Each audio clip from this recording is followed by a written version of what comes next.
يعني أردت أن أنام، ولكن النوم يفارق جفوني.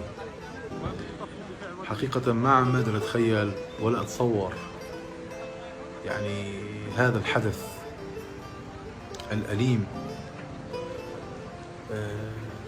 ما بعرف شو بدي أوصف حقيقة. يعني أنا ما عندي يعني كلام يعبر عن الشعور الذي بداخلي تجاه الذي حصل مع إخواننا النازحين السوريين الموجودين الآن في المنيا في شمال لبنان.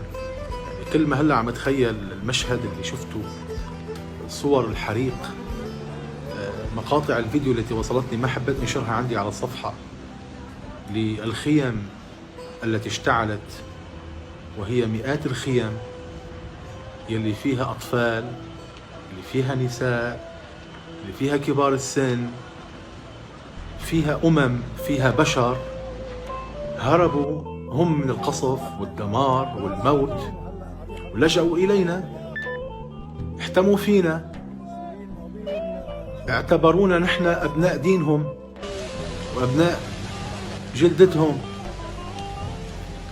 اعتبرونا ناس يستأمنونهم على أعراضهم وعلى أنفسهم.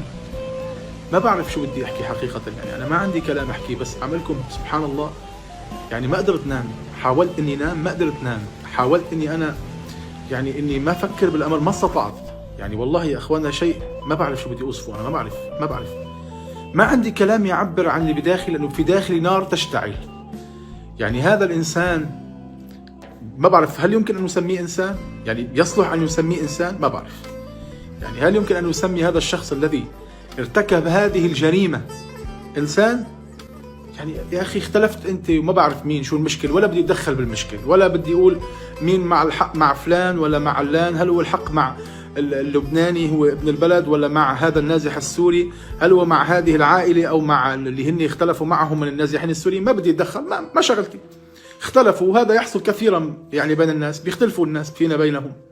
طيب هل يكون أنه أنت تنتقم لنفسك بالاعتداء على الأطفال، بالاعتداء على النساء الآمنين في بيوتهم؟ لك ما في بيوت، في خيام، خيمة يا جماعة الناس، خيمة يا الله، خيمة في هذا البرد، في هذا البرد القارس. أنا دخلت على هذه المنطقة وأعرفها، وعلى طول بطلع من جنب هيدي الخيم. خيم يا إخواننا، خيم نايلون، ما في شيء بيدفع الأذى عن الناس والبرد الآن عن الناس. اللي هيدي الخيمة فيها ناس أطفال صغار، فيها نساء، فيها كبار السن يا أخي، بهذا البرد بتحرقها عليهم. ليه؟ لأنه في خلاف، اختلفت أنت وبعض الأشخاص. يا أخي هذا الأمر أنت ما عندك قلب، لك ما عندك إحساس يا أخي، ما عندك أولاد، لك ما عندك عرض تغار عليه، ما بتخاف الله أنت، لك أنت بشر. هل يعقل هذا الأمر يا عمي؟ ما عم بفهم أنا وين صرنا عايشين نحن. نشكو الفقر ونشكو الأزمة الأمنية والأزمة الاقتصادية ومخنوقين وما عم نعرف. طب كيف الله بده يرزقنا؟ كيف الله بده يحفظنا؟ وكيف الله عز وجل بده يسترنا إذا نحن فضحنا الناس في هذه الليلة؟ يعني هو هذا الإنسان، هذا البشري. تخيل الآن شو هؤلاء الناس، هالنسوان والراحت، هالأطفال والراحت، كيف هجوا هلأ من خيامهم المحروقة هيدي، اللي حتى ما قدروا أخذوا ثيابهم. لك حتى ثيابهم هاي ثيابهم البالية ما قدروا أخذوها معهم. يا جماعة ما بيجوز، والله لا يجوز هذا الأمر. والله أقسم بالله أنا أخشى أن تنزل علينا صاعقة من الله عز وجل لهذا الأمر. يا أخي والله شيء بخوف. أخشى أن نصاب بعذاب من الله عز وجل لأننا نسكت عن هكذا أمر. يا أخي ما بيصير. شو هالظلم هذا؟ شو هالظلم؟ يا أخي ما بعرف، والله ما عم بعرف أحكي، والله العظيم لساني مربوط، ما عم بعرف أحكي، ما عندي حكي أحكي، بس حسيت حالي مخنوق، ما قادر نام، لأنه في شيء ما بيرضي الله سبحانه وتعالى، في شيء يغضب الرحمن سبحانه وتعالى، في شيء يا أخي خرج حتى عن معاني الإنسانية كلها ومعاني البشرية كلها. تحرق على الناس خيامها المستورة فيها بهذه الأيام، بأيام البرد، ولكن ما بتخاف الله. برد يا جماعة، برد، ما بتخاف الله. أترضاه لأهلك؟ أترضاه لزوجتك؟ أترضاه لأولادك؟ أترضاه لعمك؟ أترضاه لجدك، لجدتك، لأبوك، لأمك؟ ترضى ان هن يتهجروا هيك يطفشوا بالليل يشردوا بالليل؟ لك اي مشكله هذا؟ شكله هالمشكله هذا اللي بدي يحرك خيام الناس بالشان انا وهج الاطفال الصغار بالليل وطلعهم من خيامهم بالليل يروحوا يهجوا بالبراري يهجوا بالشوارع ما بيعرفوا وين بدهم يناموا الليله. يا اخي ما بعرف نحن كيف نحن نتعامل، نحن كيف عم نعيش، وين بدنا نوصل؟ كيف ربنا عز وجل بده يرحمنا؟ من لا يرحم لا يرحم، من لا يرحم لا يرحم، من لا يرحم لا يرحم. إذا ما رحمنا بعضنا الله ما حيرحمنا. إذا لم نرحم بعضنا الله ما حيرحمنا يا جماعة الخير. الله ما حيرحمنا إذا ما رحمنا بعضنا. ما بعرف، ما عم الاقي وصف لهذا الأمر الذي حصل. يعني حاسس إنه في شيء نار شاعلة داخلي وما عم أعرف شو بدي أعمل. حتى لو نزلت على الأرض شو فيني أعمل؟ يعني أنا كيف الآن سأستطيع أن أقوي مئات الأشخاص اللي هن الآن بالشوارع؟ الله يجزيهم الخير حقيقة، هذا شكر لهم. الله يجزيهم الخير أهل المنيا، أنا بعرفهم أهل كرم وأهل نخوة وأهل شهامة، وما بيرضوا بهذا الأمر الذي حصل.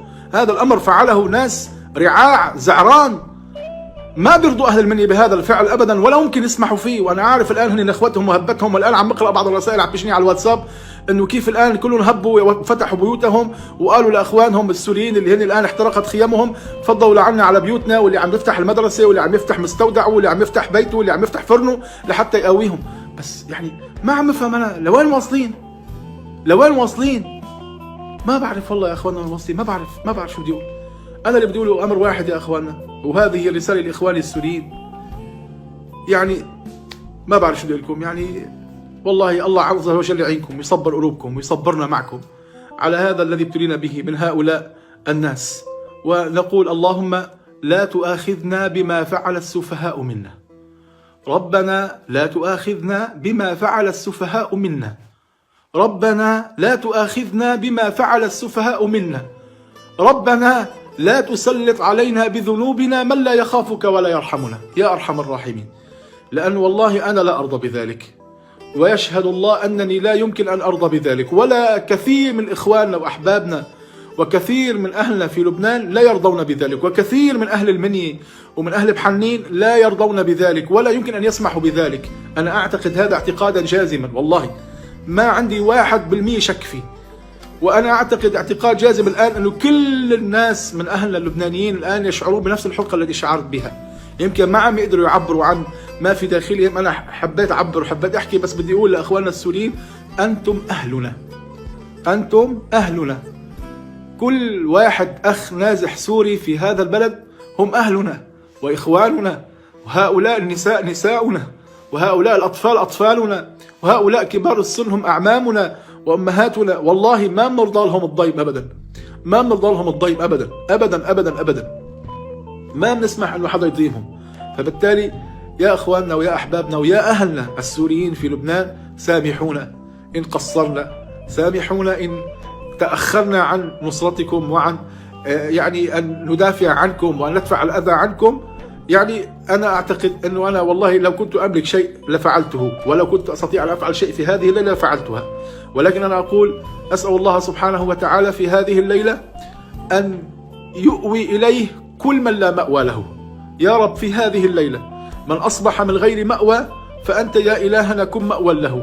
أعنه على هذا البلاء الذي حل به، أعنه على هذا المصاب الذي أصابه. اللهم إنا نسألك يا أكرم الأكرمين أن تعينهم على هذه الليلة الباردة، وأن تكون لهم معينا، وأن تؤويهم إليك يا رب العالمين، وأن ترزقهم من يعني يؤويهم ويحفظهم ويرعاهم في هذه الليلة وفي كل ليلة يا رب العالمين.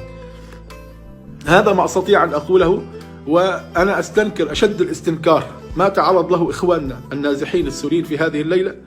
وهذا الاستنكار باسمي وباسم كل لبناني، إنسان قبل كل شيء، إنسان، كل لبناني إنسان قبل كل شيء، هو إنسان مسلم، إنسان عنده شهامة، إنسان عنده كرامة، إنسان عنده عرض بخاف عليه. أنا أعتقد أن هذا لسان حال كل واحد من أهلي اللبنانيين وإخواني اللبنانيين في هذه الساعة. فبالتالي سامحونا يا أخواننا، يعني إن كان هناك من تقصير فنحن نسأل الله سبحانه وتعالى أن يغفر لنا تقصيرنا، وأسأل الله عز وجل أن يفرج عنكم وعن كل يعني عن كل ضعيف وعن كل مستضعف وعن كل مضطهد من أبناء المسلمين في مشارق الأرض ومغاربها. يا رب فرج عنا وعنكم هذه الأزمة يا رب.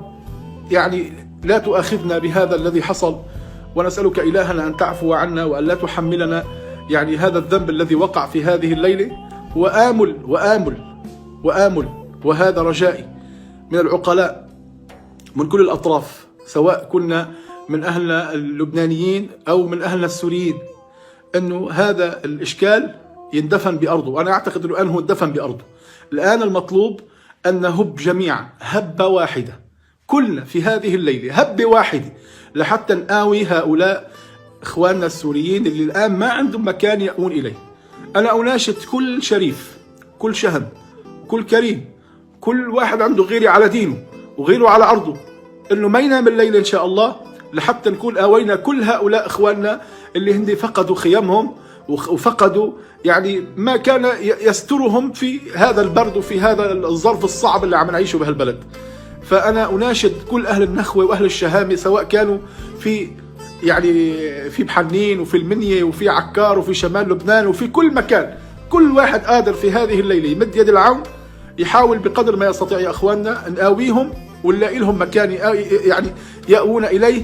ومش بس هيك، حتى كمان إذا فينا نأمن لهم خيام، نأمن لهم شيء، نأمن لهم مكان، بس المهم يا أخواننا نحاول نزيل هذه الغمة التي وقعت هذه الليلة. يعني حتى بس الله عز وجل هيك يغفر لنا هذا الأمر الذي ارتكب، وما كنا نحن نريد أن هذا الأمر يحصل. فأنا أرجو في هذه الليلة أن يصل كلامي هذا لكل أهلنا اللبنانيين، حتى إلى كل أهلنا السوريين اللي هن قادرين كمان وقادرين يساعدوا، كمان يقفوا جنب أهلهم وإخوانهم اللي هن فقدوا الآن الخيم في هذه الليلة، ويساعدوهم بقدر ما يستطيعوا، كل منا على قدر استطاعته. وأهل المني أهل كرم، أهل المني أهل نخوة وأهل جود، وهم يعني أهل غيرة. فأنا أناشد غيرتكم يا أهل المني، أناشد يعني محبتكم، أناشد دينكم، أناشد إسلامكم، أناشد إيمانكم بالله، أناشد إيمانكم برسول الله، أناشد إيمانكم برسول الله، أناشد محبتكم برسول الله. هذه الليلة ما حدا ينام ببيته لحتى يقاوي هؤلاء الناس اللي احترقت خيامهم ما عندهم مكان يأوون إليه، أو هالأطفال الصغار يلي هن ما ذنبه. يعني شو ذنبه هذا الطفل الصغير اللي كان نايم بالخيمة، اللي نايم على الأرض يا جماعة، نايم على الأرض يا جماعة، ما في بيت، في خيمة يا الله، في خيمة يا عمي، نايم بخيمة. شو ذنبه هذا الطفل ليدفع ثمن مشكل حصل ما بين ناس؟ يا خيي ما بعرف أنا شو المشكل، بس شو ذنبه؟ شو ذنب المرأة يا جماعة؟ يعني حتى المشركين في الجاهلية كان عندهم غيرة على الأرض، وكان في عندهم غيرة على النساء. يعني فالله يخليكم، الله يجزيكم بالخير، الله يبارك بأعماركم، يبارك بأولادكم، يبارك بأحبابكم. هذه الليلة ليلة نصرة، ليلة محبة، ليلة تعاون، ليلة تآلف، ليلة تلاقي فيما بيننا، لحتى نزيل آثار هذا اللي حصل وما كأنه حصل، ونحاول أن نحن نجتمع، أن نلتقي، لأن والله يا أخواننا ما لنا إلا بعض. وهذه كلمة أختم بها، وهذه الكلمة أوجهها للبنانيين قبل السوريين. يا أخواننا يا أحبابنا، ما لنا إلا بعض، ما في إلنا حدا تاني إلا بعض، ما حدا حيسأل عنا. ترى كل الناس بتخلين عنا، شرقا وغربا، عربا وعجما، ما في أحد. نحن ما لنا إلا بعضنا، وكلياتنا ما لنا إلا الله سبحانه وتعالى. فإذا تخلينا عن بعضنا، كيف الله عز وجل بده يعيننا؟ كيف الله عز وجل بده يغفر لنا؟ كيف الله عز وجل بده يرحمنا؟ كيف الله عز وجل بده يرزقنا؟ فما لنا إلا بعض يا أخواننا، الله يجزيكم الخير. لبنانيين وسوريين، ما في شيء اسمه الآن في هذه الأزمة اللي عم نعيشها لبناني وسوري يا جماعة الخير. في مجاعة يا جماعة الخير، في وضع اقتصادي سيء، في ناس ما عم تلاقي تاكل، لا سوريين ولا لبنانيين. ما بقى فيها الكلام هذا والله اختلفنا وما بعرف شو، بنروح نقتل بعضنا ونجرح بعضنا ونطفش بعضنا ونحرق لبعض. عيب. بالأزمات الناس تنسى أي خلاف وتلتف حول بعضها وتجتمع. أذكركم بقول الله عز وجل: واعتصموا بحبل الله جميعا ولا تفرقوا واذكروا نعمة الله عليكم إذ كنتم أعداء فألف بين قلوبكم فأصبحتم بنعمته إخوانا. أذكركم بهذه الآية، أذكركم بالله سبحانه وتعالى، أذكركم بإسلامكم، أذكركم بغيرتكم، بشهامتكم، بعروبتكم. خلينا نحاول قد ما فينا هالفترة هيدي نتآلف، يعني نحاول نلتم حول بعض، نحاول نداوي جروح بعض، وحتى الله عز وجل يداوي جروحنا جميعا، ونحاول نخرج من هذه الأزمة. الأزمة صعبة، والأيام اللي جاية أصعب، والله الأيام اللي جاية أصعب. يا أخواننا اللي قاعدين ببيوتهم وعندهم سقف يحميهم، ما عم يلاقوا لقمة الطعام يأكلوها. طيب ما بالكم باللي قاعد بالخيمة؟ طيب هذا شو حاله؟ والله يا أخواننا ما بعرف، عم حس نار عم تشعل فيني من الداخل، بس ما عم بعرف كيف بدي أنا أحاول يعني أطفئ هذه النار، وكيف أنا أستطيع أن أدفع الأذى عن أهلنا وعن إخواننا وعن أحبابنا هؤلاء الأطفال والنساء اللي هن تعرضوا لهذا الحادث الأليم في هذه الليلة. وأنا أقول لإخواننا السوريين لا تحملوا بقلبكم على إخوانكم اللبنانيين، والله اللبنانيين يحبونكم وهن حاسين فيكم، شاعرين بوجعكم، ولكن هي الأزمة أزمة كبيرة كثير، أزمة على الكل، والكل غرقان بالأزمة، والكل واقع بهذا الأذى وهذا السوء. فالله يرضى عنكم، نتحمل بعضنا، ويعني إذا كان حصل خطأ من أحد فلا يتحمل جريرته كل الناس. ونفس الأمر يا أخواننا اللبنانيين يا أحبابنا، إذا كان وقع خطأ من واحد سوري، من أحد السوريين، ما بتحملوا كل الناس. ولا تزر وازرة وزر أخرى، هكذا يقول الله سبحانه وتعالى، ولا تزر وازرة وزر أخرى.